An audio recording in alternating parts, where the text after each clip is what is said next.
بسم اللہ الرحمن الرحیم الحمدللہ رب العالمین، لاکھوں کروڑوں درود و سلام حضرت محمد صلی اللہ علیہ وآلہ وسلم پر۔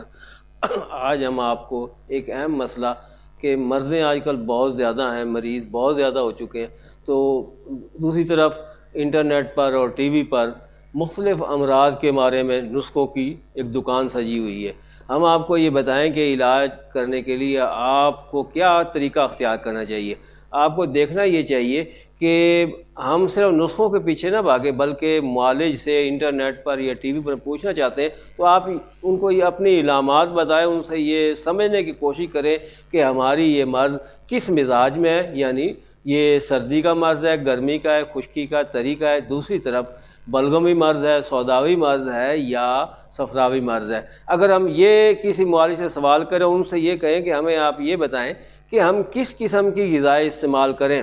اب صرف اور صرف نسخہ کچھ نہیں، جب آپ مزاج کو سمجھنے کے بعد آپ ان سے غذا کے بارے میں سوال کریں معالج سے، تو آپ کو پتہ لگے گا کہ کس قسم کی غذا اس مزاج میں درست ہوگی۔ آپ علامتیں بتائیں، مثلا ایک سردی کا مرض ہے تو اس میں کیا ہوگا کہ آپ ایسی چیزیں جو کہ جسم میں سردی پیدا کرتی ہیں، بلغم پیدا کرتی ہیں، اس میں آلو، گوبھی، چاول، مشروبات، جتنے بھی شربت ہیں اور سٹریس پال، کینو، مالٹا وغیرہ، ایسی چیزیں، گرمی ہے تو خربوزہ اور تربوز وغیرہ، ان کا پرہیز کریں گے تب آپ کی مرض جائے گی۔ ہم صرف نسخہ پوچھتے ہیں کہ یہ فلاں مرض ہے، ہمیں نسخہ بتا دیں، تو میرے نزدیک بہتر یہ ہے کہ آپ کبھی بھی کسی معالج سے نسخہ پوچھنے کی بجائے، اور یہ جو نسخوں کی دکان بنی ہوئی ہے آج کل انٹرنیٹ پر اور ٹی وی پر، اس سے بچیں۔ اور اگر آپ کو فرض کیا آپ کو خشکی کا مرض ہے تو معالج کو چاہیے کہ آپ کو یہ بتائے کہ آپ کا مرض اس مزاج میں ہے اور اس میں آپ آلو، گوبھی، چاول، کھٹی چیزیں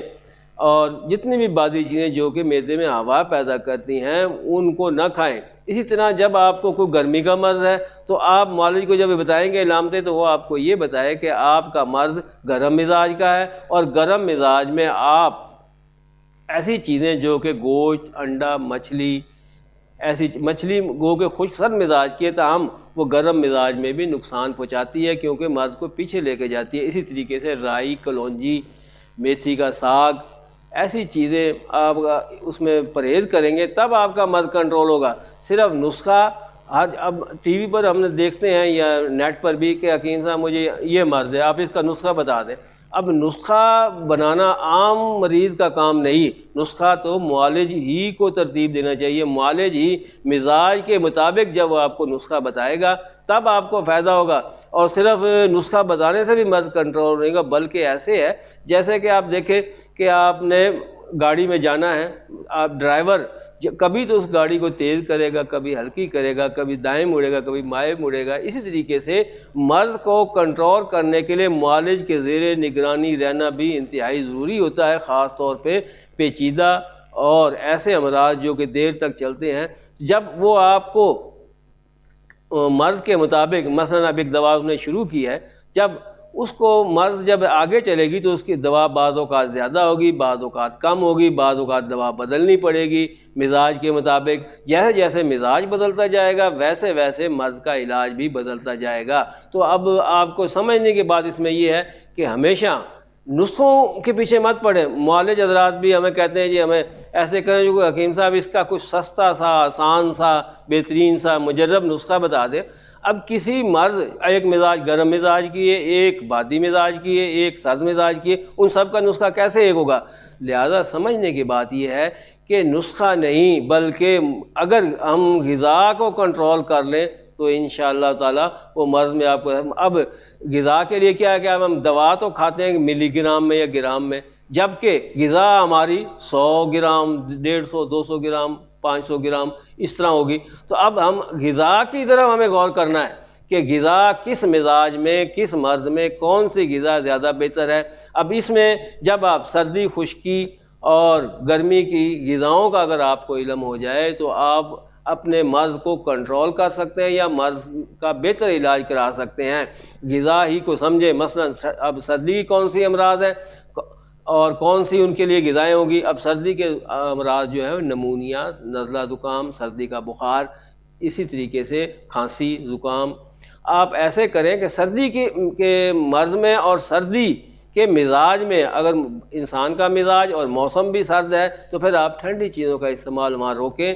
اور اسی طریقے سے جب آج کل جس طرح کے زیادہ امراض بادی مزاج کے ہیں، یعنی خشکی کے امراض بہت زیادہ ہیں، تو آپ ایسے کریں کہ بادی غذائیں وہ کون سی ہیں؟ بادی غذائیں آلو، گوبھی، چاول، پیزا، سموسے، پکوڑے، نان، چنے، جو کہ آج کل بہت زیادہ چل رہے ہیں، اور برائلر کا گوشت. تو ان چیزوں کو آپ روکیں گے. اب جب گرم مزاج ہو جائے گا آپ کا تو پھر گرم مزاج میں آپ سیدھی سی بات یہ ہے ایسی چیزیں جو کہ گرم مشروبات ہیں، یا رائی، کلونجی اور گوشت، خاص طور پر جو انڈا، دیسی انڈا، بکرے کا گوشت، دیسی مرغے کا گوشت، ان چیزوں کو آپ روکیں. اور اسی طریقے سے اگر آپ کو صرف غذاؤں کا پتہ لگ جائے کہ کس مزاج میں، کس مرض میں کون سی غذائیں استعمال ہوئی، تو آپ مرض سے بچ سکتے ہیں، مرض کو کنٹرول کر سکتے ہیں. اگر کوئی بھی معالج آپ کو غذا نہیں بتاتا کہ آپ یہ دوا لے جائیں اور بس کھائیں اور کوئی پرہیز کی ضرورت نہیں، اس کا مطلب یہ ہے کہ آپ نے اس کو زہریلی دوا یا کیمیکلز کی دوا، کوئی سخت ترین دوا دی ہے. وہ آپ کو اگر ایک فائدہ کرے گا تو دو نقصان کرے گا. اگر آپ اپنی غذا کا معالج سے پوچھیں اور وہ آپ کو غذا درست بتا دے اور وہ غذائیں واقعی آپ کو نقصان کرتی ہوں، اور جو غذائیں اس نے کہا کہ یہ کھائیں وہ فائدہ کرتے ہوں، اس کا مطلب ہے کہ وہ معالج درست آپ کا علاج کر سکتا ہے. معالج کے لیے بھی یہ ضروری ہے کہ وہ ہمیشہ خیال رکھے. سب سے پہلے تشخیص میں یہ بات ضروری ہے کہ یہ مرض کس مزاج میں ہے، انسان کا مزاج کیا ہے، یعنی مریض کا مزاج کیا ہے، موسم کیسا ہے، کس غذا کا مزاج کیا ہے. جب ایک معالج اس کو یہی نہیں پتہ کہ گوبھی کا کیا مزاج ہے، آلو کا کیا مزاج ہے، گوشت کا کیا مزاج ہے، انڈے کا کیا مزاج ہے، سرخ مرچ، کالی مرچ یہ کیا کام کریں گی، انار کیا کام کرے گا. اب یہ انار کے فائدے سن کے آپ شروع کر دیں کہ سب انار کھا لیں، تو یہ درست نہیں. کہ اب دیکھیں کہ انار کا کیا مزاج ہے، مرض کا کیا مزاج ہے، مریض کا، تب آپ دیں گے. اگر مزاج گرم ہے اس کو انار دیں گے فائدہ ہوگا، اور اگر ٹھنڈے مزاج کو انار دیں گے تو اس کو نقصان ہوگا.